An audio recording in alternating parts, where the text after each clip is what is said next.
है? कहाँ पर? बड़ी आंत में। बाद बाकी सभी का पाचन कहाँ होता है? हाँ, छोटी आंत में ना। बाद बाकी सभी चीजों का पाचन छोटी आंत में होता है। कहाँ होता है? छोटी आंत में होता है। और आहार नाल में जो भोजन हम ग्रहण करते हैं किसके द्वारा? क्रमाकुंचन के द्वारा। किसके द्वारा? क्रमाकुंचन क्या है? मांसपेशियों में संकुचन। मांसपेशियों में संकुचन और फैलाव को हम लोग क्रमाकुंचन कहते हैं। यहां से बना था ना पित्त रस की प्रकृति। हम देखो चला जो उदर रस की प्रकृति अगर कहेगा या जठर रस कहेगा, क्या कहेगा? जठर रस या उदर रस की जो प्रकृति होती है ये अम्लीय होती है। कैसी होती है चला? अम्लीय होती है। पित्त रस जो होता है, पित्त रस जो होता है ये कैसी होती है? क्षारीय। ई अम्लीय होता है हाइड्रोक्लोरिक एसिड के कारण। किसके कारण? आई क्षारीय होता है सोडियम बाइकार्बोनेट यानी बेकिंग सोडा के कारण। किसके कारण? हम आपको बोले थे जितना भी टाइप का सोडा है वो सब का सब क्या है? क्षार है। तो आपको क्वेश्चन कहेगा जठर रस या उदर रस अम्लीय होता है किसके कारण? हाइड्रोक्लोरिक एसिड के कारण। अब पित्त रस क्षारीय होता है किसके कारण? बेकिंग सोडा के कारण। जल्दी से लिखो।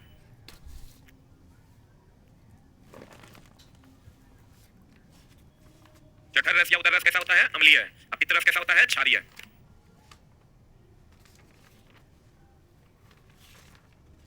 शुक्रवार को चलाकर हम कर देंगे खत्म। हम तो सोचे थे 3-4 दिन चलेगा, बहुत ही लंबा हो गया। खाली पढ़ देंगे तब एक दिन में हो जाएगा। लेकिन चलो मामला ये है कि मुझे इर्द गिर्द का क्वेश्चन भी तुमको बताते रहे कि दोनों अगर क्वेश्चन रहेगा तो तुम बहुत आसानी से बना पाओ। जठर रस कैसा होता है? अम्लीय है। लगभग 5.5 के आसपास पीएच होता है। अरे मुख कैसा होता है? मुंह कैसा होता है? मुंह कैसा होता है? अम्लीय है। लेकिन एनामेल कैसा होता है? एनामेल कैसा होता है? एनामेल और टूथपेस्ट कैसा होता है? क्षारीय होता है। एनामेल और टूथपेस्ट कैसा होता है? क्षारीय। ऐसे ज्यादा तो क्वेश्चन अटपट इसमें है नहीं। हो गया? इनामेल और टूथपेस्ट कैसा होता है? क्षारीय। जठर रस उदर रस कैसा होगा? अम्लीय। पित्त रस कैसा होगा? क्षारीय। मुंह कैसा होगा? अम्लीय। भैया ना ये सब तो जानवे करता है। नींबू में साइट्रिक एसिड होता है और क्या विनेगर में एसिटिक एसिड होता है, ये सब जानता है ना। हाँ ये बोल बकरी तो तुम ऑलरेडी जानता है। अब आ जाओ हेने। देखो चला एक होता है ग्लाइकोलाइसिस। क्या होता है? क्या होता है? ग्लाइकोलाइसिस का नाम सुने हो? ग्लाइकोलाइसिस में ग्लूकोज जो है वो पाइरुवेट में बदलता है। हेडिंग दो ग्लाइकोलाइसिस। ग्लाइकोलाइसिस। ग्लाइकोलाइसिस में क्या होता है? ग्लूकोज यानी C6H12 C6H12O6 जो है वो बदल जाता है पाइरुवेट में। किसमें बदल जाता है? पाइरुवेट में बदल जाता है। पाइरुवेट बोले तो C3H3O3।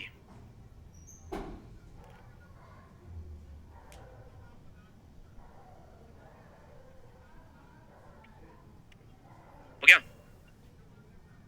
देखो ग्लाइकोलाइसिस में क्या होता है दोस्त मेरे कि ग्लूकोज टूट जाता है किसमें? पाइरुवेट में। किसमें टूट जाता है? ग्लूकोज हो गया C6H12O6। आई पाइरुवेट में टूटेगा C3H3O3 में। क्लियर है? बोलो ना रे। ग्लूकोज किसमें टूट जाता है? पाइरुवेट में। किसमें टूट जाता है? यानी 6 कार्बन कितने कार्बन में टूट जाता है? 3 कार्बन। 6 कार्बन 3 कार्बन में टूट जाता है। ग्लूकोज चला जटिल यौगिक है। कौन यौगिक है? ग्लूकोज कैसा यौगिक है? जितना कार्बोहाइड्रेट है वो सब जटिल यौगिक है। जटिल यौगिक को सरल शर्करा में या सरल शर्करा को जटिल यौगिक में। तो हम बोले थे आपको कि पौधे सरल को जटिल में बदलते हैं क्योंकि वो CO2H2O को बदलते हैं ग्लूकोज में। हम लोग क्या करते हैं? ग्लूकोज जटिल को सरल में बदलते हैं। सही है ना? अब कहता है एक 6 कार्बन वाले ग्लूकोज के अणु को 3 कार्बन वाले अणु पाइरुवेट में विखंडन होता है और इसे हम लोग ग्लाइकोलाइसिस कहते हैं। क्या कहते हैं इसको? ये जो प्रक्रिया है चला किसे हम लोग ग्लाइकोलाइसिस कहते हैं। और ये पूरी प्रक्रिया जो है ये पूरा का पूरा जो मामला है चला ये कोशिका द्रव्य में होता है। कहाँ होता है? ये पूरा का पूरा मामला कोशिका द्रव्य में होता है। कहाँ होता है चला? ये पूरा का पूरा मामला कोशिका द्रव्य में होता है। ये जो ग्लूकोज पाइरुवेट में बदलता है ये पूरा मामला कहाँ होता है? कोशिका द्रव्य। और यह प्रक्रिया क्या कहलाती है? ग्लाइकोलाइसिस। क्या कहलाती है? ग्लाइकोलाइसिस कहलाती है। बताओ यह प्रक्रिया तो ग्लाइकोलाइसिस कहलाती है और यह प्रक्रिया कहाँ होता है? कोशिका द्रव्य में होता है। अब देखो चला पाइरुवेट का विखंडन और श्वसन जो होता है, पाइरुवेट का जो विखंडन और श्वसन होता है ग्लाइकोलाइसिस के दौरान, तो इसमें 3 बातें होती है जो बच्चा बढ़िया से समझिएगा। इसका मामला थोड़ा सा गड़बड़ है। अगर हम लोग कहते हैं जो श्वसन हम लोग करते हैं इसमें 3 बातें हैं, या तो पर्याप्त ऑक्सीजन होगा या अपर्याप्त ऑक्सीजन होगा या ऑक्सीजन नहीं होगा। 3 बातें हम लोग जो श्वसन के दौरान ऊर्जा गेन करते हैं इसमें 3 बातें हैं, या तो ऑक्सीजन पर्याप्त होगा, या तो ऑक्सीजन क्या होगा दोस्त मेरे? ऑक्सीजन क्या होगा? ऑक्सीजन पर्याप्त होगा या ऑक्सीजन आंशिक होगा। आंशिक होगा मतलब अपर्याप्त होगा, अपर्याप्त होगा। या नहीं तो ऑक्सीजन क्या होगा? अनुपस्थित होगा। क्या होगा चला? अनुपस्थित होगा। तो इसमें अगर हम बात करें ऑक्सीजन अगर पर्याप्त होगा तब जो हमको मिलेगा वो मिलेगा CO2 प्लस H2O अब प्लस क्या मिलेगा? ऊर्जा। अगर ऑक्सीजन अपर्याप्त है जैसे हम लोग दौड़ते हैं तो हम लोग को ऑक्सीजन पर्याप्त नहीं मिलता, हम लोग जोर जोर से सांस खींचते हैं क्योंकि हम लोग ऑक्सीजन पर्याप्त नहीं मिलता और जोड़ों में दर्द भी होने लगता है। क्यों? क्योंकि यहाँ पर बनता है लैक्टिक एसिड। क्या बनता है? लैक्टिक अम्ल। और जब ऑक्सीजन अनुपस्थित हो जाएगा तो धीरे धीरे आप बेहोश होने लगते हैं क्योंकि बेहोशी की स्थिति आ जाती है। देखिए अगर ऑक्सीजन अनुपस्थित हो वहां पर आपको रख लिया जाए तो धीरे धीरे आप बेहोशी की स्थिति में चलने लगेगा, हाथ पैर आपका एकदम सुस्त होने लगेगा क्योंकि इथेनॉल का निर्माण हो जाता है। किसका निर्माण होता है? अभी नहीं सोचना दारू पीने से बढ़िया है ऑक्सीजन हटा दे जीवन से। अरे दारू पीने से बढ़िया है कि ऑक्सीजन हटा दीजिए, इथेनॉल का निर्माण होगा, अपने आप का शरीर जो है काम करना बंद कर देगा। ऑक्सीजन पर्याप्त होगा तो क्या होगा? CO2 प्लस H2O प्लस ऊर्जा। ऑक्सीजन आंशिक और अपर्याप्त होगा लैक्टिक एसिड प्लस ऊर्जा। ऑक्सीजन अनुपस्थित होगा तो इथेनॉल प्लस ऊर्जा। सही है ना? तो देखो इसको याद रखने के लिए आप ये समझिए पर्याप्त होगा तो CO2 प्लस H2O प्लस ऊर्जा, अपर्याप्त होगा तो जो दौड़ते हैं हम लोग तो लैक्टिक एसिड का निर्माण करेगा, और अगर एकदम अनुपस्थित हो जाएगा तो बेहोशी आ जाएगी, तो इथेनॉल क्या हो जाएगा, इथेनॉल का निर्माण करता है। दारू पिए आप लोग कभी? नहीं पीजिएगा भी नहीं, हम एक बार ट्राई किए थे लेकिन चला इतना कड़वा है वो कि पीना मेरे बस में नहीं था, इसलिए हम उसको नहीं पिए। मतलब एक घूंट स्प्राइट नहीं, तुम मतलब साफ ही इतना, तुम देखना जो आदमी दारू पीता है वो सबसे पहले जब एक पैक डालेगा ये जो ऐसे करता है मैं इसलिए कि चला उसका टेस्ट बहुत ही घटिया है। बस हमको लगता है इतना घटिया टेस्ट का दैनिक जीवन में कुछ भी उपस्थित नहीं है उसके अलावा। अब पता नहीं फिर भी लोग पीते हैं, क्यों पीते हैं, जो पीते हैं वो जाने। लेकिन चला हम लेकिन एक बार ट्राई किए थे, हमको लगा कि एक बार पी के देखते हैं, सब पी रहा है, मजा आता है, एक बार देते हैं पी के। लेकिन चला वो टेस्ट इसका इतना खराब है कि आप उसको पी नहीं सकते, लेकिन बहुत लगभग लोग पीवे करते हैं। तो टेस्ट छोड़ो, लोग कहते हैं टेस्ट को छोड़ो, मजा को देखो, तो वही वाला बात है। तो अगर आप नहीं पिए हैं तो कभी पीजिएगा नहीं। ऑक्सीजन अनुपस्थित होता है तो क्या बना देगा, इथेनॉल। क्या बना देगा, तुम लोग लेकिन मन में सोचता होगा अरे आप तो पीवे करते होंगे, भाई नहीं बोल रहे हैं, सोच रहा था क्या आप पागल है कि नहीं? अरे चला अगर हम पिएंगे तो हम कह देंगे कि हम दारू पीते हैं, कौन जुल्म हो जाएगा, मेरा कौन क्या उखाड़ लेगा? एक पैसा कमाते हैं हम अपने पैसे का पीते हैं, इसमें क्या तो हम स्टूडेंट नहीं है ना, मन करेगा पिएंगे। अभी चला मन कर नहीं रहा है, जब मन करेगा शुरू करेंगे। हम सोचे 60-65 के बाद शुरू करेंगे, 65 के बाद करने से फायदा ये होगा कैंसर होगा, हमरा कहेगा डॉक्टर कैंसर हो गया, हम कहेंगे समय पूरे होने दो, जितना दिन होता है एकदम चलाई सब घटिया काम नहीं करना है। गुटखा कितना लोग खैनी कितना नहीं खाता, इन्होंने विद्या कसम हाथ खड़ा कर दो, ये खाता है खैनी, विद्या कसम है 1 2 3 4 चला कौन है जे खाता है हाथ खड़ा करना, तो 1 नंबर से नहीं होगा नौकरी। अरे बाप रे बाप, आओ तो आज पॉपुलर कर लेते हैं। अरे इसमें 10 से 15% लड़का खैनी खाता है, बिहार की शान है खैनी। जो स्टैंड अप अब से खा रहा है, हाँ 12वां से नोबेल पुरस्कार देते हैं। देखो चला, ऑक्सीजन पर्याप्त मात्रा में होने पर CO2 प्लस H2O प्लस ऊर्जा, और ऑक्सीजन अपर्याप्त या आंशिक मात्रा में होने पर लैक्टिक एसिड प्लस ऊर्जा। ऑक्सीजन अनुपस्थित होने पर होने पर क्या बनेगा, इथेनॉल प्लस CO2 प्लस ऊर्जा। 9 को कर दिया। अब देखो चला, एटीपी का नाम सुने हो ना, एडिनोसाइन ट्राइफॉस्फेट। एटीपी की अगर हम बात करें, एडिनोसाइन ट्राइफॉस्फेट, यही ना रे, इसको हम लोग ऊर्जा मुद्रा भी कहते हैं। क्या कहते हैं इसको, ऊर्जा मुद्रा भी कहते हैं। एटीपी का निर्माण कहाँ होता है, माइटोकॉन्ड्रिया में। कहाँ होता है एटीपी का निर्माण, माइटोकॉन्ड्रिया में होता है, और एटीपी को ऊर्जा मुद्रा भी कहते हैं। एटीपी का निर्माण कहाँ होता है, कहाँ होता है, माइटोकॉन्ड्रिया में होता है, एडिनोसाइन ट्राइफॉस्फेट। और इसको हम लोग क्या कहते हैं, चला ऊर्जा मुद्रा, क्या कहते हैं इसको, ऊर्जा मुद्रा कहते हैं। एक एटीपी के श्वसन से 30.5 किलो जूल पर मोल ऊर्जा की प्राप्ति होती है। ये याद रखना होगा। हमारे शरीर में जो वसा है वो 1 कैलोरी अगर चलेगा, 1 कैलोरी अगर हमारे शरीर में ऊर्जा का काम होगा तो एक वसा में 9.2 कैलोरी पर ग्राम उसमें ऊर्जा होता है। कितना, 9.2 कैलोरी पर ग्राम। अगर आपको कहेगा 1 एटीपी श्वसन होगा तो कितना किलो जूल पर मोल निकलेगा, 30.5 किलो जूल पर मोल ऊर्जा मिलता है। अब देखो चला, क्वेश्चन आता है कि पौधों में, इसमें चला पौधों में हम आपको पीछे भी बताए थे कि परासरण विधि द्वारा क्या होता है, खनिज का संचरण होता है। किसके द्वारा, परासरण विधि द्वारा ही ना पानी का संवहन करते हैं हम लोग। या पानी का जो परासरण विधि है क्या, अगर पानी अपने आप अवशोषित हो गया तो यह विधि क्या कहलाती है, परासरण। देखो बात बताओ, जड़ में हम मोटर लगे हैं, अपने आप अवशोषित होता है, यह क्रिया क्या है, परासरण। तो हम ये कह सकते हैं कि पौधों में परासरण होता है। बोलेंगे पौधों में क्या होता है, पौधों में परासरण की घटना होती है। परासरण क्या है, लिखिएगा परासरण, परासरण लिख के दे दीजिएगा। हाँ विपिन पाठक भैया, आपका कमेंट हम देख रहे हैं, लिखे लिखे हो क्या लिखे, पौधों में परासरण विधि द्वारा जल का अवशोषण होता है।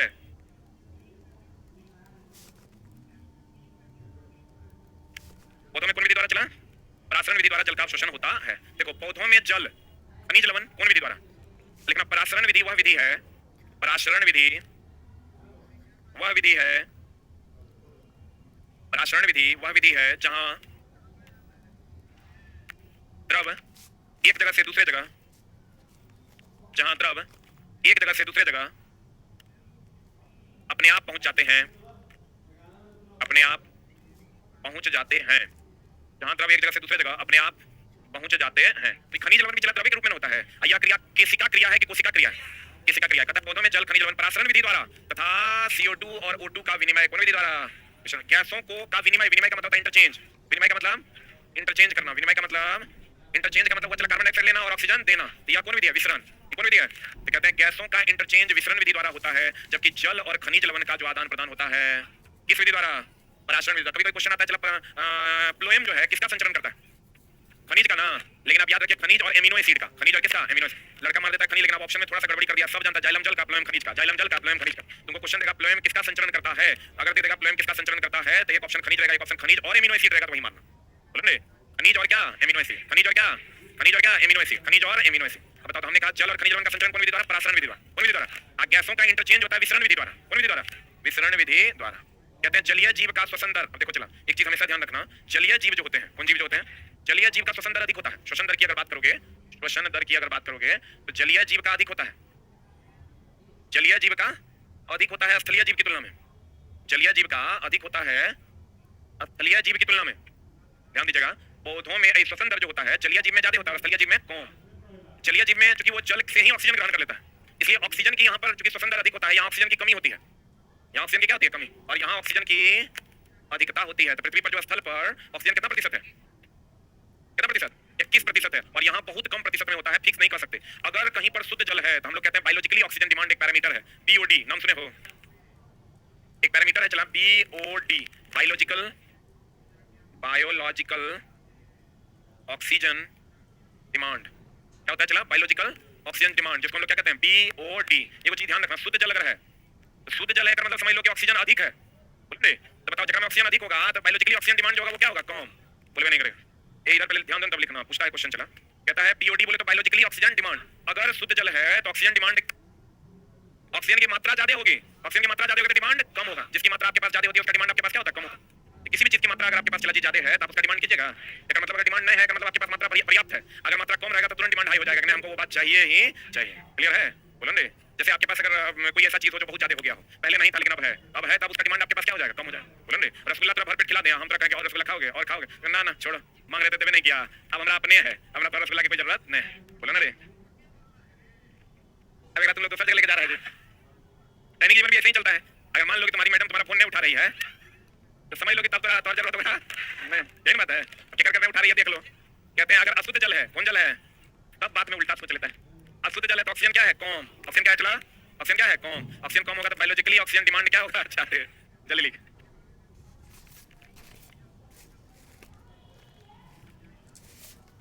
हो गया?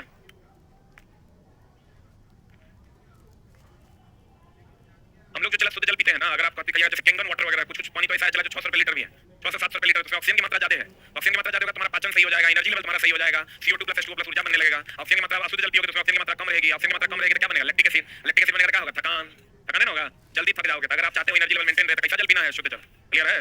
बोलो ने, कैंगा कुछ ऐसा भी फिल्टर चलाएगा। अभी मेरे घर पे कुछ दिन पहले आया था, 8.5 लाख रुपए का खाली फिल्टर था, 8.5 लाख का फिल्टर था। उसमें गुण क्या था? वो जल को आयनीकृत करता था, जल को आयन में तोड़ देता था। जब आयन में टूट जाता था तो जब आप उसको पीजिएगा तो उसका तो H2O जो है अगर आयन में टूट जाएगा तो किसमें बदल जाएगा? H plus plus H minus में टूटेगा। आज जब टूट जाएगा तो इसको इलेक्ट्रॉन चाहिए, दूसरा प्लस से माइनस चाहिए, माइनस से प्लस जाएगा, मतलब दूसरे को अपने साथ जोड़ेगा तो दूसरा टूटेगा, तुम्हारा पाचन आसान हो जाएगा।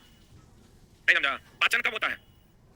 जब बॉन्ड टूटेगा खाना कि जुटेगा खाना, तो टूटेगा। तुम जो पानी पीते हो अशुद्ध जल है, अशुद्ध जल वो आयनीकृत नहीं होता है, आयनीकृत नहीं होता है, ऑक्सीजन की मात्रा भी कम होती है। ऑक्सीजन की मात्रा कम है तो तुमको वो ऊर्जा नहीं मिल पाएगा, CO2 प्लस H2O प्लस ऊर्जा नहीं मिलेगा, तुम्हारे लैक्टिक एसिड का फॉर्मेशन होगा, तुमको थकान महसूस होगा। और दूसरा कि H2O तुम्हारा आयनीकृत नहीं होगा, आयनीकृत नहीं होगा, आयन नहीं बनेगा, आयन नहीं बनेगा तो दूसरे को अपने साथ तोड़ के बुलाएगा नहीं, अब तोड़ के बुलाएगा नहीं तो पचेगा नहीं तो वो अनडाइजेस्टेबल हो जाएगा। अगर ये तोड़ देगा आयन में टूट जाएगा तो ये दूसरे को अपने साथ क्या करेगा? जोड़ ले। बोलेंगे कोई भी चीज एक जगह से टूटेगा तो दूसरी जगह क्या होगा? जुड़ेगा। बोलेंगे अगर नहीं टूट रहा है तो मतलब दूसरे से जुड़ेगा नहीं। बोलो ना रे, इसलिए हम लोगों को शुद्ध पानी पीना चाहिए। कहते हैं, गौर फरमाइएगा। अब मामला क्या चला? श्वसन दर जो है वो जलीय जीव में ज्यादा होता है। किसमें ज्यादा होता है? जलीय जीव में ज्यादा होता है, स्थलीय जीव में कम। स्थलीय जीव में अगर कम होता है यहाँ ऑक्सीजन की मात्रा अधिक, श्वसन कम है तो ऑक्सीजन बचेगा ना। यहाँ जलीय जीव में श्वसन ज्यादा होता है तो ऑक्सीजन की क्या हो जाएगी? कमी हो जाएगी। बोलो हाँ। अब देखो कहते हैं जलीय जीव का श्वसन दर स्थलीय जीव से अधिक होने के कारण जल में वायु के तुलना में कहाँ कम ऑक्सीजन होता है? जल में ना, क्योंकि जलीय जीव का श्वसन दर अधिक होता है। क्योंकि जलीय जीव का श्वसन दर क्या होता है? अधिक होता है। जलीय जीव का श्वसन दर अधिक होगा तो ऑक्सीजन की क्या हो जाएगी? कमी। क्लियर है? बोलो ना रे, किरचॉफ का नियम सुने हो? हाँ देखो चला, किरचॉफ का दो नियम था, एक वोल्टेज लॉ था, एक करंट लॉ था। नाम सुने हो? किरचॉफ का दो नियम था, एक था वोल्टेज लॉ या एक चला कहते हैं धारा नियम, या इसी को हम लोग कहते हैं जंक्शन लॉ। ये पहला लॉ था, या इसी को हम लोग कहते हैं नोड लॉ। Node law. एक होता है चला, एक होता है वोल्टेज लॉ। कौन लॉ चला? Voltage law. वोल्टेज लॉ को हम लोग क्या कहते हैं? Loop law. ये दोनों जो है ना, ये क्या कहता है? ये कहता है इनकमिंग करंट बराबर आउटगोइंग करंट। अगर किसी पर 2 एम्पियर की धारा यहाँ आ रही है किसी पॉइंट पर, और 3 एम्पियर की धारा यहाँ से आ रही है, तो जो निकलने वाली धारा होगी वो कितना होगी? 5 एम्पियर। ये धारा के प्रवाह को बताता है। किसको बताता है? ये कहता है बंद लूप में कुल वोल्टेज 0 होगा। बंद परिपथ में कुल वोल्टेज जो होगा, कुल वोल्टेज क्या होगा? 0 होगा ना। कुल वोल्टेज कितना होगा? 0। ये किरचॉफ का नियम धारा के प्रवाह के बारे में बताता है कि जितना आएगा उतना जाएगा। लेकिन यही फैराडे का नियम है, फैराडे का विद्युत चुम्बकीय प्रेरण का नियम, ये धारा उत्पन्न होने के बारे में बताता है कि फ्लक्स कटेगा तो क्या जनरेट होगा? बोलो ने, धारा के उत्पन्न होने के बारे में कौन बताता है? फेराडे। कौन बताता है? कौन बताता है? फेराडे। लेकिन धारा के प्रवाह के बारे में कौन बताता है? किरचॉफ। बोलो हाँ, बोलो हाँ। इसको हम लोग कहते हैं धारा या नियम धारा या आवेश संरक्षण। पहले तो था हमको लगता है एलपी वाला टेस्ट में, पहले एलपी वाला टेस्ट में था ना, ये ऊर्जा संरक्षण। पढ़ो नहीं तो मोबाइल देखना, पढ़ो, तो मोबाइल नहीं रहेगा जाने नहीं बचेगा। बार बार मोबाइल देख रहा है का मतलब कहीं एंगेज हो गया है। बाबू रास्ता बहुत गलत जगह जा रहा है, इसलिए बच्चों इन समस्या ये है कि इस उम्र में समझ में सही और गलत आता नहीं है। पढ़ियो रहा है, मोबाइल देख रहा है, पट पट पट पट। लेबर में जब काम करना पड़ेगा ना तभी दिन याद आएगा, इसलिए चला पढ़। हो गया? लिखने रे जल्दी। अरे हो गया? पढ़िए। अब देखो चला, ये लाइन बढ़िया से समझना। किरचॉफ का नियम से मोटर में धारा का प्रवाह, मोटर में धारा का प्रवाह समझाया जाता है तथा उत्पन्न किया जाता है धारा फेराडे के विद्युत चुंबकीय प्रेरण के सिद्धांत के अनुसार। क्लियर है? ये डाउट है? अगला लाइन प्लाज्मा। प्लाज्मा चला, प्लाज्मा प्लेटलेट हिपेरिन, इसका नाम सुना है? प्लाज्मा जो है ये खाद्य पदार्थों का परिवहन करता है। क्या करता है? चला परिवहन करता है। हिपेरिन जो होता है ये रक्त में पाया जाता है, जो जमने देता है कि जमने नहीं देता है? रक्त के अंदर पाया जाता है, जो रक्त को जमने नहीं देता। आगे बता प्लेटलेट। प्लेटलेट ये रक्त के अंदर रक्त को जमने नहीं देता हिपेरिन, अब बाहर में रक्त को जमने नहीं देता है। जमने देता है कि जमने नहीं देता है? हाँ, जमने देता है। कौन? प्लेटलेट। इसी के कारण रक्त जमता है। एक मिनट होल्ड डाउन। हमने आपको कहा प्लाज्मा किस किस चीज का परिवहन करता है? जितना खाद्य पदार्थ है, नाइट्रोजनी अपशिष्ट है, उस सब का परिवहन कौन करता है? प्लाज्मा। हिपेरिन रक्त को रक्त के अंदर जमने नहीं देता, और प्लेटलेट जो है वो जमने देता है। जमने देता है कहां? बाहर कि अंदर? बाहर में, अंदर में जम जाएगा, बन जाएगा। बाहर या जमने देता है। कौन जमने देता है? प्लेटलेट। ये कहां? बाहर के अंदर। ये कहां? अंदर, रक्त के अंदर, मतलब शरीर के अंदर। बोलो रे।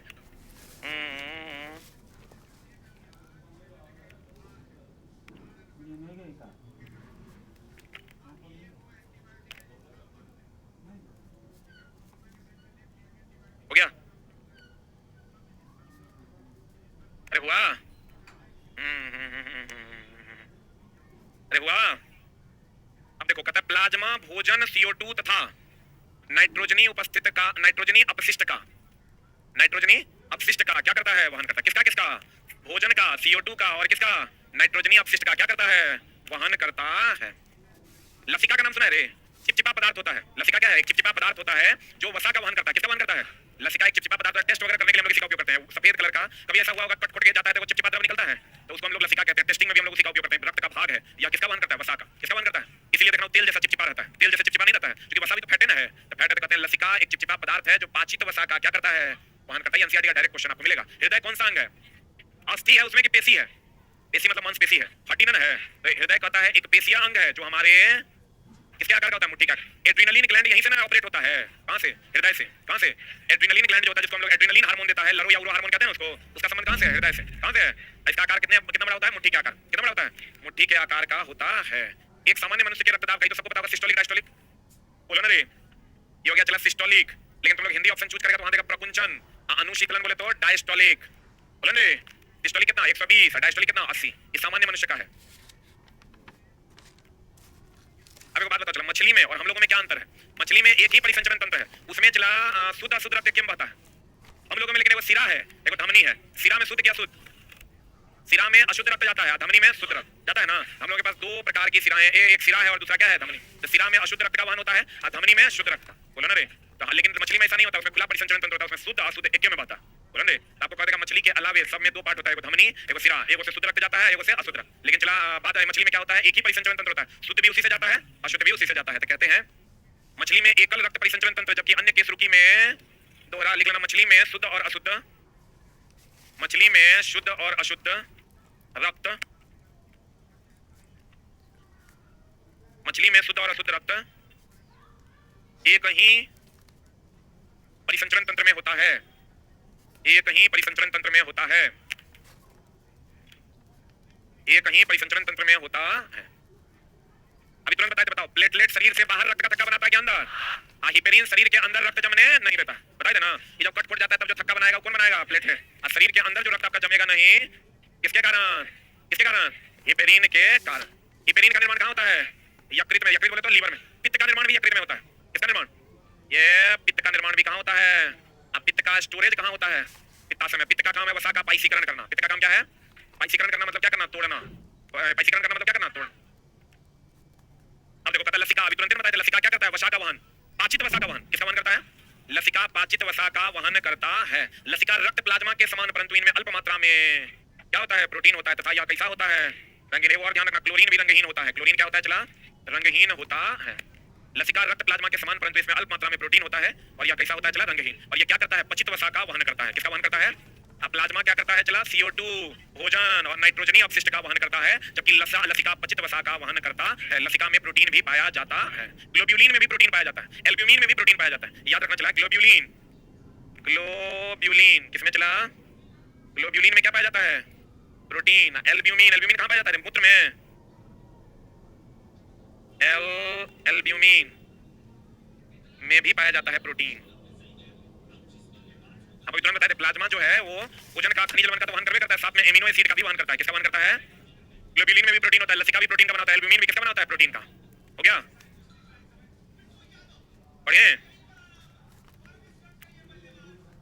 लसिका तरल को बाह्य कोशिकाएं अवकाश से पुनः रुधिर में ले जाता, बाह्य कोशिकाओं से फिर रुधिर में लसिका ही ले जाता है चीजों को। पादप में अधिकांश कोशिकाएं कैसी होती है? मृत होने का। अब देखो चला पादप में पौधों में कम ऊर्जा की आवश्यकता होती है। क्यों होती है? क्योंकि इसका जो बाहरी उत्तक है, जो बाहरी आवरण जिसको आप कहते हैं मृदु उत्तक, मृदु उत्तक कहते हैं ना, वो चला कंप्लीट मरा हुआ होता है, उसमें कोई जान नहीं होता। इसलिए मनुष्य की तुलना में, स्तनधारी की तुलना में पौधों को कम भोजन की आवश्यकता होती है। लेकिन एक बार हम लोग पौधा लगा देते हैं और उसको 2 महीना बाद, 3 महीना बाद, 6 महीना बाद भी खाते हैं तो कोई दिक्कत होता है? आम में तो देखते हैं जब आम फलने का टाइम आता है उससे कुछ दिन पहले लोग एक बार खाद लगा देता है। तो पौधों को कम ऊर्जा की जरूरत होती है क्योंकि उसमें बहुत सारे उत्तक मृत हैं, बहुत सारे उत्तक क्या है? मृत हैं, जिसको ऊर्जा की कोई आवश्यकता नहीं है। तो कहते हैं आपको कहेगा क्वेश्चन कि पादप में अधिकांश कोशिकाएं मृत होने के कारण इसे कम ऊर्जा की आवश्यकता होती है कि ज्यादा कम ऊर्जा की आवश्यकता होती है। वाष्पोत्सर्जन, जाइलम में जल की गति, चूसक प्रेरक बल। ये चला देखो एक चीज का ध्यान रखना, वाष्पोत्सर्जन, एक मिनट होल्ड ऑन। जाइलम में जल की जो गति होती है ये कोशिका टू कोशिका होती है, सेल टू सेल, कोशिका से कोशिका में। लिख लो, कहता है वाष्पोत्सर्जन जाइलम में जल की गति कोशिका से कोशिका में चूसक या प्रेरक बल द्वारा होता है। हम बताते हैं कैसे। अभी तुरंत आपको बताए थे परासरण, याद है? क्या बताए थे? चला परासरण क्या बताए थे? तो परासरण एक प्रकार का चूसक के बल है रे। जैसे पानी का परासरण होता है, तो पानी का परासरण होता है, पानी हम लोग जड़ में डालते हैं और उसका क्या कर लेता है? चूसन कर लेता है। तो चूसक के बल के द्वारा परासरण होता है। हम लोग कहते हैं फ्लोएम हो या जाइलम हो, कौन बल काम करता है वहां? चूसक बल को हम लोग क्या कहते हैं? प्रेरक बल के नाम से जानते हैं। अभी तुरंत बताते हैं फ्लोएम के बारे में सब जानता है, खनिज लवण या भोजन का संचरण करता है। जाइलम जल का, फ्लोएम किसका? खनिज लवण का। फ्लोएम किसका? खनिज लवण का। लेकिन जानिए आपकी फ्लोएम पादप में भोजन के अलावे किसका? एमिनो एसिड का संचरण करता है। किसका संचरण करता है? ये तो एक बार पढ़े होंगे, जाइलम जल का, फ्लोएम खनिज लवण का, जाइलम जल का, फ्लोएम खनिज लवण का, जाइलम जल का, फ्लोएम खनिज लवण। लेकिन अब आप ये जानिए कि फ्लोएम खनिज लवण का तो करबे करता है, साथ में क्या रहता है? Amino acid. साथ में क्या रहता है? Amino acid. एमिनो एसिड से किसका निर्माण होता है? प्रोटीन का। अब प्रोटीन से उत्तक का, उत्तक से अंग का, अंग से शरीर का। अब पता चला मानव उत्सर्जन तंत्र, जैसे देखो किडनी उत्सर्जन तंत्र है। किडनी क्या है? चला बताओ किडनी का होता है? दूगो। ये क्वेश्चन एनसीईआरटी का है, अगर आप पढ़िएगा एनसीईआरटी आपको मिल जाएगा। दूगो किडनी होता है, इसको कहते हैं चला मूत्रवाहिनी। मूत्रवाहिनी क्या होता है? दूगो। इसको कहते हैं मूत्राशय। ये हो गया मूत्रमार्ग। मूत्रमार्ग हो गया क्या? एगो। मूत्राशय हो गया एगो। मूत्रवाहिनी हो गया दूगो। अवरिक हो गया दूगो। कितना बारी क्वेश्चन बताए हुए हैं, ये एनसीईआरटी का डायरेक्ट क्वेश्चन है। कहते हैं मानव में ये दूगो किडनी होता है, दूगो मूत्रवाहिनी होता है, एगो मूत्राशय होता है। ये क्या है? मूत्रवाहिनी। ये क्या है? मूत्रमार्ग। ये क्या है? क्या है ये? मूत्राशय। ये क्या है? किडनी। ये क्या है? किडनी। मानव उत्सर्जन तंत्र में एक जोड़ा वृक्क, वृक्क बोले तो किडनी, दो मूत्रवाहिनी, कितनी मूत्रवाहिनी, और एक क्या? मूत्राशय और एक मूत्रमार्ग होता है। क्लियर है? कितना किडनी होता है? दूगो। मूत्रवाहिनी का दूगो, मूत्राशय का एगो, मूत्रमार्ग का एगो। कृत्रिम वृक्क का नाम सुना है ना? डायलिसिस जो हम लोग कहते हैं, अपोहन। अरे मशीन लगा के आजकल चला किडनी फेलियर खूब हो रहा है। अगर किसी भी प्रकार का मेडिसिन रेगुलर खाइएगा ना तो किडनी फेलियर के चांसेस बहुत ज्यादा हो रहे हैं। कोई भी मेडिसिन, जैसे कुछ लोगों को गांव में भी हम देखे, वो मेडिकल शॉप वाला हमारा दोस्त है, उसकी दुकान पे हम थे, तो एक आदमी था, वो आया तुरंत गैस करवाई लेने, गैस करवाई लिया, वो चल गया। बेचारा गरीब आदमी था, छोटा का टेबलेट, 60 का 70 डेली कमाता था लेबर में, आया अपना 60 का दवाई लिया, चल गया। फिर आया अगले दिन, फिर हम गए संजोग से उसी टाइम में, तो फिर वो दवाई लेकर 60 का चल गया। हम बोले भाई जो तुम दवाई खा रहे हो, ये 60 का कब से खा रहे हो? गैस का? बोला पिछले 7 साल से खा रहे हैं। अब उसको एक बार कभी गैस हो गया, गैस होने के बाद उसको दवाई खाने के बाद रिलीफ मिल गया, बार खाने लगा। बॉडी उसका एंटी नहीं बना पाया, जो एंटा एसिड जनरेट नहीं कर पाया, जिसके कारण उसका आदत लग गया तो धीरे धीरे चला क्या होगा, उसका किडनी फेलियर होगा। पेन रिलीफ का मेडिसिन लोग देखिएगा, किसी के गांव घर में जोड़ का दर्द हो रहा है, अब डॉक्टर बोला कि एक सप्ताह पेन रिलीफ खाइए, अगर से आराम लगा, डेली वो मार लेता है। आपके अगल बगल में भी ऐसे प्राणी पाए जाते होंगे, डेली गैस का गोली, डेली पेन रिलीफ खाने वाले। तो चला ऐसे लोगों को एकदम सख्त मना कीजिए कि आप डॉक्टरी सलाह लीजिए, नहीं तो अगर आप ऐसा करते हैं तो किडनी आपके फेल होने के चांसेस बहुत ज्यादा है। किडनी एक बार फेल हो गया मतलब फिर बचने के चांसेस बहुत कम है, क्योंकि सब चला ललवे जी नहीं ना है कि बेटी थी तो बेचारे को दूसरा किडनी मिल गया, लेकिन आप समझो उनकी बेटी तो बहुत महान है कि वो अपना किडनी जो है उनको दे दिया। तो उनके साथ कुछ अलग प्रॉब्लम होता होगा, अधिक उम्र होने के बाद कुछ भी हो सकता है, ये अलग मैटर है, लेकिन नहीं खाना चाहिए। परिवार में भी कोई अगर एक्स्ट्रा बहुत मेडिसिन, अब देखिए गांव घर का जो डॉक्टर होता है, जो झोला छाप सब, वो सब हिट एंड ट्रायल करता है पेशेंट पर। हिट एंड ट्रायल समझ रहा है ना? जैसे देख लिया कि पहले देखेगा बुखार है तो पहले होगा सुमो ठोकेगा वो, एगो एंटीबायोटिक एजिथ्रोल मार देगा। ठीक है, कोरोना के टाइम में देख लिया एंटीबायोटिक खूब काम करता है, अभी सब एजिथ्रोल खा रहा है, एजिथ्रोल मार दिया, अब देखा नहीं ठीक हो रहा है, तो चलो एजिथ्रोल का सुइया मारो, फिर उग्र ठीक होता है, तो मलेरिया का लक्षण है, मारो तो मलेरिया की दवाई, फिर उग्र ठीक नहीं होता है ना, लंबा खिचड़ा टाइफाइड है, फिर मारो उग्र दवाई, साला बुखार अपने ठीक हो जाता है उतना दिन में। जितना दिन वो हीट एंड ट्रायल मार रहा है, जैसे गांव का बिजली मिस्त्री जो रहता है, वो जो तुम लेके चल जाओ कोई मदरबोर्ड ठीक करवाएंगे, मोबाइल लेके चल जाओ फलना चिलना, वो हीट एंड ट्राई मारता है, यहाँ से चला वो इतना माथा पिची करते रहता है, कभी उसके पास जाना गांव का बिजली मिस्त्री के पास, हम गए आयरन लेके ठीक करवाने के लिए, बहुत दिन पहले की बात करता है, वैसे ठीक करा तो आंख में लगा, हमने तो देखो नहीं किया, हम कह रहे आयरन खराब है, अब क्या कर रहा है, चला तुझे टीवी लेके गया, सटा सटा के सब उखाड़ उखाड़ के नया सटा सटा के देख रहा है, चला एक बार गांव के मिस्त्री के पास जो सामान चला गया वो चला गया, क्योंकि वो चलता है हीट एंड ट्राई, क्योंकि वो छोटा मिस्त्री है ही नहीं है, वो हीट एंड ट्राई करता है। तो कहते हैं अगर आप डायलिसिस करते हैं तो डायलिसिस में अपोहन कहते हैं इसको हिंदी में, बहुत लोगों का चला भी किडनी फेलियर हो रहा है, उसका कारण यही है, अधिक पानी पीने से भी किडनी फेलियर होगा, कम से भी होगा, इसलिए पर्याप्त मात्रा में पिए, अधिक ना कम पिए। कृत्रिम वृक्क हो गया डायलिसिस, कृत्रिम वृक्क क्या है, जाइएगा हमें को डायलिसिस देखना चला, उसमें कुछ नहीं होता, तुम्हारा किडनी काम नहीं कर रहा है, तुम्हारा किडनी यूरिया को छान नहीं पा रहा है, किडनी लेवल बढ़ जाएगा, वो क्या करेगा, रक्त को किडनी में जो जा रहा है वहीं से निकाल के मशीन में डाल देगा, अब मशीन में डाल के शुद्ध करेगा, शुद्ध करके तब शरीर में डाल देगा, तो डाल देगा, इसी को हम लोग कहते हैं डायलिसिस, क्या कहते हैं इसको, तो देखो किडनी में अगर होगा ये तो रक्त में बहुत सारी चीजों का वो अवशोषण करता है, लेकिन मशीन करेगा क्या, मशीन करेगा नहीं करेगा, क्योंकि कहते हैं कृत्रिम वृक्क, ये कृत्रिम वृक्क अपोहन जिसको हम डायलिसिस कहते हैं, में मूत्र का पुनः अवशोषण नहीं होता है, सिर्फ वो क्या करता है, छानता है। डायलिसिस में कहेगा छानता है कि अवशोषण करता है, तो कहेंगे केवल क्या करता है, छानता है, केवल क्या करता है, छानता है, किडनी छानता भी है अवशोषण भी करता है, क्लियर है। तो कृत्रिम डायलिसिस हो गया तुम्हारा अपोहन। पौधों में इसको चला काट दो, फालतू का लाइन, सूचना को एकत्रित तंत्रिका कोशिका के, डेंड्राइड का नाम सुना है, अरे डेंड्राइड का नाम सुना है, किसके द्वारा क्या होता है, डेंड्राइड है, डेंड्राइड, तो चला एक बार सिनेप्स का नाम सुना है, न्यूरॉन्स के बीच का जो गैप होता है उसी को क्या कहते हैं, सिनेप्स, कहते हैं सूचना को एकत्रित तंत्रिका कोशिका के डेंड्राइड द्वारा किया जाता है, यही है डेंड्राइड, द्रुमिका जिसको कहते हैं, द्रुमिका यानी डेंड्राइड के द्वारा सूचना एकत्रित किया जाता है। आई चला कौन सिग्नल होता है, विद्युतीय सिग्नल, कौन सिग्नल, विद्युतीय सिग्नल होता है, दो न्यूरॉन्स के बीच के गैप को सिनेप्स कहते हैं, क्या कहते हैं चला। अब देखो कहता है द्रुमिका यानी डेंड्राइड द्वारा कौन आवेग उत्पन्न होता है, कौन आवेग उत्पन्न होता है, विद्युतीय आवेग, डेंड्राइड जो होता है वो कौन आवेग उत्पन्न करता है, विद्युतीय आवेग। एक्सॉन कौन चला, ये है एक्सॉन, ये तंत्रिका कोशिका है, इसके बीच में ये क्या है चला, एक्सॉन, एक्सॉन के अंतिम छोर पर विद्युतीय आवेग किसमें बदल जाता है, यहाँ तक तो चला ये विद्युतीय आवेग होता है, लेकिन इसके अंतिम छोर पर जब यहाँ आएगा तो ये विद्युतीय आवेग किसमें बदल जाएगा, रासायनिक आवेग, किसमें बदल जाएगा, रासायनिक आवेग में बदल जाता है, किसमें बदल जाता है। लेकिन अगर आपको कहेगा तंत्रिका में कौन आवेग होता है तो कहेंगे विद्युतीय आवेग, कहेगा तंत्रिका के एक्सॉन के अंतिम भाग पर विद्युतीय आवेग किसमें बदल जाता है, रासायनिक आवेग, किसमें बदल जाता है, रासायनिक आवेग में बदल जाता है। तंत्रिका कोशिका में खाली स्थान पर क्या होता है, क्या होता है रे, सिनेप्स बना होता है, क्या बना होता है, सिनेप्स बना होता है, सिनेप्टिक एंड होता है। सिनेप्स क्या होता है चला देखो, कभी-कभार ऐसा देखना जितना भी दिमाग वाला दवाई चलता है ना, ब्रेन से रिलेटेड दवाई चलता है, तंत्रिका तंत्र न्यूरॉन से रिलेटेड दवाई चलता है, देखना बहुत लंबे समय तक चलेगा, बहुत लंबे समय तक। किसी को भी देखना एक बार दिमाग वाला डॉक्टर के पास जाना, वो 6 महीने से कम का दवाई नहीं लिखेगा, मिनिमम पहले 3 महीने का लिखेगा, 3 महीने बाद फिर कहेगा आना, तब तक स्थिति देख लेंगे क्या है, अब फिर तो दवाई को क्या करेगा, बढ़ाते चला जाएगा। उसका कारण है कि जो दो न्यूरॉन्स के बीच में जो गैप होता है सिनेप्स, ये मान लो दो न्यूरॉन्स इसके बीच में सिनेप्स है, ये चला मिसमैच कर जाता है, आदमी का संतुलन खो जाता है, जो सिग्नल उसको मिलना चाहिए, जो उसको रिफ्लेक्स एक्शन या किसी ठंडा गरम चीजों को वो समझ पाएगा, वो नहीं समझ पाता, उसका जो इन्फॉर्मेशन होता है वो लैग करने लगता है, उसी को सीधा करने के लिए फिर उसको मिलाने के लिए हम लोग दवाई का यूज करते हैं, इसलिए वो दवाई लंबे समय तक चलता है। ये जो दो तंत्रिका दो न्यूरॉन्स के बीच का जो गैप है इसी को हम लोग सिनेप्स कहते हैं, क्या कहते हैं इसको, यही चला ऊपर नीचे हो जाता है तो हमारा सिग्नल जो है वो क्या करने लगता है, मिसमैच, तो नहीं कहते पागल हो गया, पागल हो गया मतलब उसका सिग्नल क्या हो रहा है, मिसमैच हो रहा है, उसको लंबे समय तक फिर उसको मैच करने के लिए दवाइयां चलाई जाती है। कहते हैं तंत्रिका कोशिका में खाली स्थान पर क्या होता है, क्या होता है रे, सिनेप्स होता है, क्या होता है, सिनेप्स होता है, जो आवेग को एक स्थान से दूसरे स्थान तक, वही सिनेप्स अगर मिसमैच हो जाएगा तो आवेग एक स्थान से दूसरे स्थान तक जाएगा तो वही आदमी हो जाता है पागल। उसमें चला कोई भी डॉक्टर होगा तो लंबे समय तक के लिए आपको मेडिसिन लिखेगा। जंतु में प्रतिवर्ती चाप यानी रिफ्लेक्स एक्शन का नाम सुने हो, बोलो ने, जंतु में प्रतिवर्ती चाप रिफ्लेक्स एक्शन मेरुरज्जु द्वारा मस्तिष्क से तीव्र काम क्रियाकलाप का नियंत्रण करता है, जो मस्तिष्क के नियंत्रण से बाहर होता। क्या चला कि अभी अगर मान लो हमको कोई यहाँ चुभाएगा, इसे चुभाएगा तो एक सिग्नल हमारे तंत्रिका तंत्र को जाएगा कि भैया चुभ रहा है, दर्द हो रहा है, फिर दूसरा एक एक्शन इधर से होगा और फिर रिफ्लेक्स एक्शन होगा तंत्रिका तंत्र से इधर की ओर रिकवर करने के लिए, बोलो ने। तो जब रिकवर करने के लिए जो ये सिग्नल छोड़ेगा वो सिग्नल मस्तिष्क के कंट्रोल से बाहर होता है। वो सिग्नल कौन कंट्रोल करता है, कौन कंट्रोल करता है, स्पाइनल कोड कंट्रोल करता है। कौन करता है, जैसे अगर हम किसी को ऐसे चुभा देते हैं तो मस्तिष्क तंत्रिका तंत्र को सूचना मिलती है भैया चुभ गया है, चुभ गया तो ये सूचना यहाँ से गया कहाँ, मस्तिष्क को, मस्तिष्क फिर सूचना बैक करता है भैया उसको रिकवर करो, रिकवर करो तो वो किसके पास आता है, स्पाइनल कोड के पास। तो बताओ मस्तिष्क के कंट्रोल से बाहर हो गया कि उसके कंट्रोल में रहा। तो कहते हैं जंतु में प्रतिवर्ती चाप रिफ्लेक्स एक्शन मेरुरज्जु द्वारा मस्तिष्क से तीव्र काम क्रियाकलाप का नियंत्रण करता है, जो मस्तिष्क के नियंत्रण से किसके नियंत्रण में चला जाता है, स्पाइनल कोड किसके नियंत्रण में जाता है, लिख लो इसी को बढ़ा के, तथा यह स्पाइनल कोड के नियंत्रण में चला जाता है, तथा यह स्पाइनल कोड के नियंत्रण में चला जाता है। किसके नियंत्रण में चला जाता है, स्पाइनल कोड के नियंत्रण में चला जाता है। अब चला देखो, कहते हैं मेरुरज्जु, नाम सुने हो, हेलो,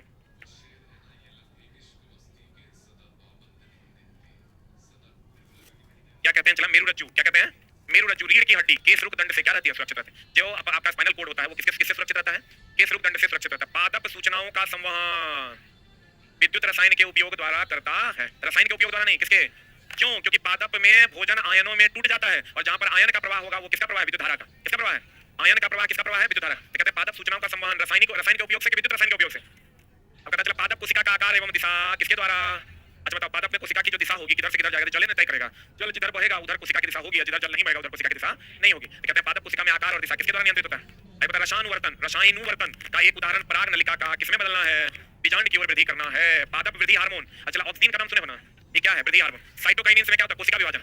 एस्बेसिस एसिड का नाम सुना होगा, तो कोशिका वृद्धि को क्या करता है, रोकता है। पतझड़ वगैरह उसी से आता है। ऑक्सीन वृद्धि हार्मोन है, बोल में नहीं करेगा।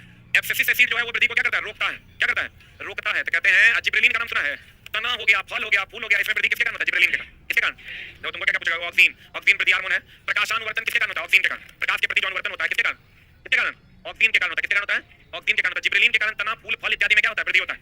एब्सिसिक एसिड के कारण पतझड़ होता है, तो पतझड़ कब होगा, इसका मतलब वो वृद्धि को रोकेगा कि बढ़ाएगा। साइटोकाइनिन के कारण कोशिका विभाजन होता है, बोल में नहीं करेगा। कहते हैं पादप में वृद्धि हार्मोन ऑक्सीन का संश्लेषण प्ररोह के अग्रभाग, बताओ वृद्धि होगा तो अग्रभाग में वृद्धि होगा कि बीच वाला में, अग्रभाग ही ना चला पड़ेगा। तो कहते हैं पादप में वृद्धि हार्मोन ऑक्सीन के संश्लेषण प्ररोह के अग्रभाग में होता है। यह कोशिकाओं की लंबाई में वृद्धि के लिए सहायक है। जिब्रेलिन तना, फल, फूल इत्यादि में वृद्धि के लिए सहायक है। साइटोकाइनिन किसमें सहायक है, कोशिका विभाजन में सहायक है। एब्सिसिक एसिड ये वृद्धि करता है, वृद्धि को रोकता है। एब्सिसिक एसिड वृद्धि संदर्भ रोकने तथा पानी फल को गिरने में मदद करता है। इसी को ना चला पतझड़ कहते हैं। आपको कहेगा पतझड़ के लिए कौन जिम्मेवार है, एब्सिसिक एसिड। कहेगा ऊपरी भाग के वृद्धि के लिए कौन जिम्मेवार है, ऑक्सीन। कौन जिम्मेवार है, ऑक्सीन। तना, फल, फूल के वृद्धि के लिए जिब्रेलिन, कोशिका विभाजन के लिए साइटोकाइनिन। साइटोकाइनिन किसके लिए, कोशिका विभाजन के लिए। एब्सिसिक एसिड किसके लिए, पतझड़ के लिए। कहेगा फल जो है झड़ के गिर जाता है, किसके कारण, एब्सिसिक एसिड के कारण। पौधों में आंतरिक वृद्धि के लिए ऑक्सीन तथा बाहरी वृद्धि के लिए कौन, जिब्रेलिन। तना वगैरह जो मोटाएगा किसके कारण, जिब्रेलिन के कारण। किसके कारण, एड्रेनलिन का भी तुरंत बताया था, किससे संबंध है, हृदय से। इसी को चला लड़ो या उड़ो हार्मोन निकलता है। एड्रेनलिन ग्लैंड से एड्रेनलिन निकलता है, जो लड़ो या उड़ो हार्मोन। इसी से सेक्स हार्मोन भी निकलता है। कौन हार्मोन निकलता है, तो कहते हैं चला एड्रेनलिन हृदय का समन्वय एवं नियंत्रण का काम करता कौन, कौन, एड्रेनलिन। अब 2 ग्रंथि तो सबको पता होगा, आयोडीन। बोलो ने अब 2 ग्रंथि, अब डेडपूल की वृद्धि के लिए क्या जरूरी है, आयोडीन। पढ़ाए हैं पीछे, अब सबको पता होगा। अब 2 ग्रंथि जो है थायरॉक्सिन हार्मोन बनाने के लिए किसकी आवश्यकता है, आई से भी चला थायरॉक्सिन मतलब आयोडीन। थायरॉक्सिन मतलब आयोडीन। यह हार्मोन, कौन हार्मोन, थायरॉक्सिन। यह हार्मोन मतलब, यह हार्मोन सभी प्रकार के उपापचय की क्रिया में मदद करता है। उपापचय मतलब एक लाइन में समझिए, पाचन में मदद करता है। लिख लो, थायरॉक्सिन हार्मोन पाचन तो एंजाइम करता है, लेकिन पाचन में क्या करता है, मदद करता है। इसी को हम उपापचय की क्रिया कहते हैं, पाचन में मदद करता है। यह हार्मोन मतलब थायरॉक्सिन हार्मोन किसमें मदद करता है, पाचन में। यह हार्मोन मतलब कौन हार्मोन, थायरॉक्सिन। थायरॉक्सिन हार्मोन पाचन में मदद करता है, अर्थात उपापचय की क्रिया में क्या करता है, मदद करता है। ये तो पता होगा नर में टेस्टोस्टेरोन और मादा में एस्ट्रोजन। लेकिन चला क्वेश्चन आता है कि नर का जो टेस्टोस्टेरोन से जो निकलता है शुक्राणु, ये गतिज है कि एस्थेटिक है। शुक्राणु गतिज होता है, शुक्राणु छोड़ा जाता है रे, तो शुक्राणु छोड़ा जाता है। शुक्राणु क्या है, गतिज है। अंडाणु तो अस्थिर में रहता है, शुक्राणु उस पर जाकर मिलता है और तब अपना आपका भ्रूण का निर्माण होता है। आपको कहेगा कौन गतिज होता है, कौन, शुक्राणु। कौन गतिज होता है, शुक्राणु गतिज होता है। एक बात पता चला, पूरे शरीर का इंफॉर्मेशन कहां पर उपलब्ध होता है, डीएनए में। इसलिए सबका डीएनए अलग अलग है। लड़का है कि लड़की है कि कुत्ता है कि बिलाई है, कितना उम्र है कि है नहीं है, इस सब का इंफॉर्मेशन डीएनए। और सबका डीएनए क्या होता है, अलग। एक जीव का दूसरे जीव से डीएनए कभी मिलता नहीं। कहते हैं चला गौर फरमाइए, कोशिका के केंद्रक के डीएनए में प्रोटीन संश्लेषण हेतु सूचना, सभी प्रकार की सूचनाएं कहां निहित होती है, डीएनए। कहां निहित होती है रे, डीएनए में निहित होती है। एक कोशिकीय जीवों में कोशिका विभाजन अथवा विखंडन द्वारा नए जीवों की उत्पत्ति होती। एक कोशिकीय जीव का एग्जाम्पल बताओ, अमीबा। अमीबा ना, तो बताओ इसमें कोशिका विभाजन के द्वारा नया जीव बनता है। और इसी में न चला मुकुलन भी होता है। क्या होता है, मुकुलन। कहते हैं कालाजार रोगाणु कौन है, लिस्मानिया प्लेनेरिया में क्या होता है, द्विविखंडन। कालाजार लिस्मेनिया रोगाणु के द्वारा होता है। मलेरिया परजीवी कौन है, प्लाज्मोडियम में जनन किसके द्वारा होता है, बहुविखंडन विधि। किसके द्वारा, बहुविखंडन विधि द्वारा होता है। विशेष कार्य हेतु विशिष्ट कोशिकाएं संगठित होकर उत्तक का निर्माण करती है। इस सबको पता होगा, कोशिका से ही ना उत्तक बनता है। बेसिक यूनिट शरीर का क्या है, कोशिका। और उसी से कोशिका से क्या बनता है, उत्तक। उत्तक से क्या बनता है, अंग। अंग से क्या बनता है, शरीर। विभिन्न प्रकार की कोशिकाएं विशिष्ट कार्य के लिए दक्ष होती है। अलग अलग प्रकार की कोशिका अलग अलग कार्य के लिए दक्ष होती है। हाइड्रा कौन चला, प्लेनेरिया ईस्ट में रीजनरेशन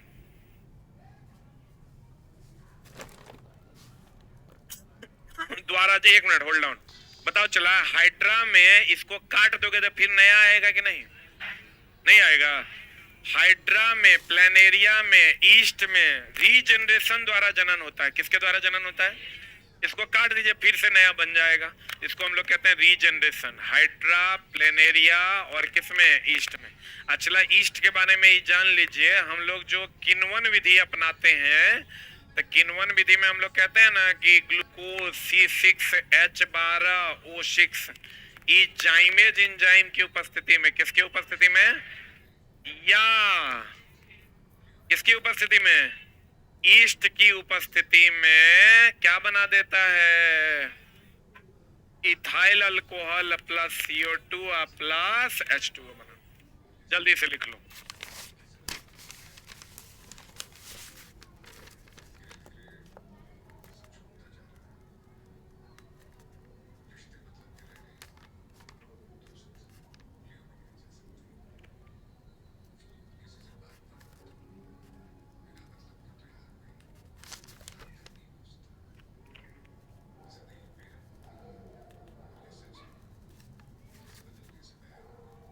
हो गया।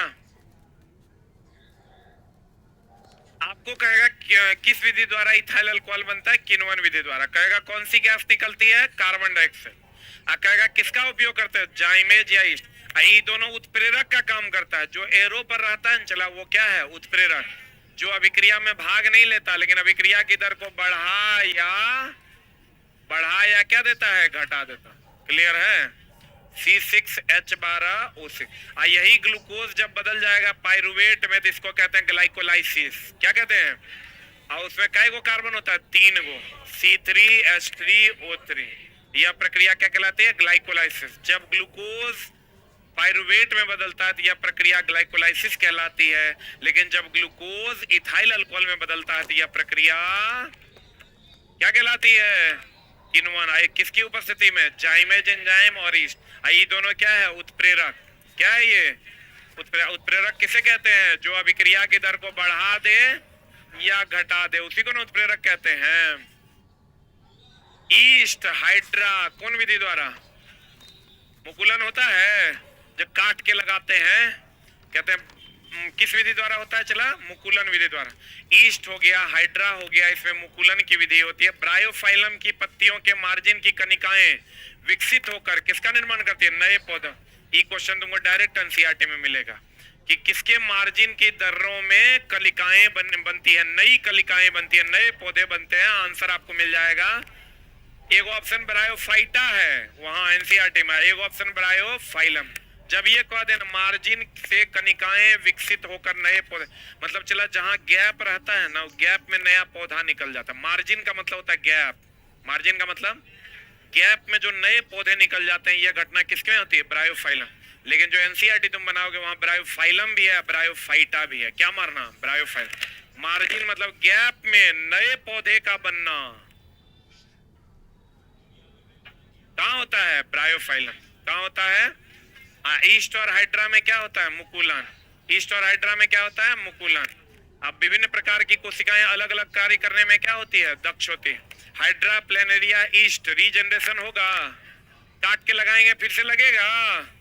रीजनरेशन की क्रिया होती है। विशेष कार्य हेतु विशिष्ट कोशिकाएं संगठित होकर किसका निर्माण करती है, उत्तक का निर्माण कर। मलेरिया परजीवी कौन सा, प्लाज्मोडियम। बहुविखंडन की एकल विखंडन। एक कोशिकीय जीवों में कोशिका विभाजन अथवा विखंडन द्वारा नए जीवों की उत्पादन। नर में क्या होता है, टेस्टोस्टेरोन। नर का शुक्राणु गतिज की स्थिति, एस्ट्रोजन। मादा में, अब बताओ सभी सूचनाएं कहाँ होती है, डीएनए में। कहाँ होती है, सबका डीएनए अलग अलग किसे। अब 2 ग्रंथि में थायरॉक्सिन हार्मोन बनाने के लिए क्या चाहिए, आयोडीन। टेडपोल के निर्माण के लिए भी क्या चाहिए, क्या चाहिए, यह हार्मोन। सभी प्रकार की उपापचय क्रिया मतलब क्या, पाचन। मेटाबॉलिज्म सुने हो ना, मेटाबॉलिक क्रिया करता है, मतलब पाचन में सहायक होता है। किसमें सहायक होता है, पाचन में सहायक होता है। पौधों में आंतरिक वृद्धि के लिए क्या, ऑक्सीन। अब बाह्य वृद्धि के लिए जिब्रेलिन। एड्रिनलिन हार्मोन का संबंध किससे है, हृदय से। किससे है, इसी को ना लरो या उरो हार्मोन कहते हैं। कौन हार्मोन कहते हैं इसको, साइटोकाइनिन क्या करता है, कोशिका विभाजन। अब पतझड़ के लिए एस्बेसिस एसिड। अब वृद्धि के लिए ऑक्सीन। अब तना के वृद्धि के लिए जिब्रेलिन। तना के मोटापे के लिए क्या, जिब्रेलिन। पादप में वृद्धि कहाँ होता है? टिप पे ना। जिब्रेलिन तना, फल और फूल में मोटापा लाता है। पादप कोशिका का आकार और दिशा किसके द्वारा? जल द्वारा। बताओ, जल जो हम लोग अवशोषित करते हैं, पादप जो अवशोषित करता है वह प्रक्रिया परासरण है, और गैसों का जो विनिमय करता है वो है विसरण। क्या है वो? क्या है वो? उसको हम लोग विसरण कहते हैं। मेरुरज्जु रीढ़ की हड्डी केशरुक दंड द्वारा क्या रहती है? सुरक्षित रहता है। पादप जो सूचनाओं का संवहन करता है, रासायनिक विधि की विद्युत रासायनिक विधि किसके द्वारा? और एक्सॉन के अंतिम भाग में विद्युतीय सिग्नल रासायनिक सिग्नल में परिवर्तित हो जाता है। सिनेप्स क्या है? दो न्यूरॉन्स के बीच का गैप। दो न्यूरॉन्स के बीच का गैप को क्या कहते हैं? Neuron synapse. क्या कहते हैं? क्या कहते हैं? साइटोकाइनिन क्या करता है? कोशिका विभाजन। जिब्रेलिन क्या करता है? मोटाता है। ऑक्सीन क्या करता है? वृद्धि करता है। एस्पेसिस एसिड क्या करता है? पतझड़ में। एस्पेसिस एसिड किसमें? पतझड़ में। पतझड़ किसके कारण? एस्पेसिस एसिड के कारण। और फल गिर जाते हैं किसके कारण? पत्ते झड़ जाते हैं किसके कारण? एस्पेसिस एसिड के कारण। क्लियर है? Thank you very much.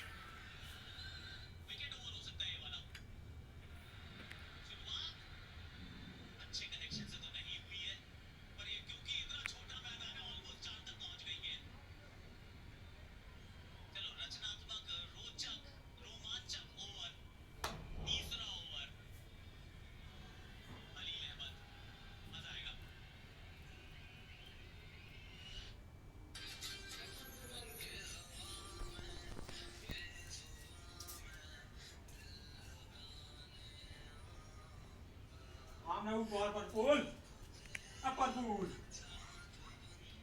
ऊपर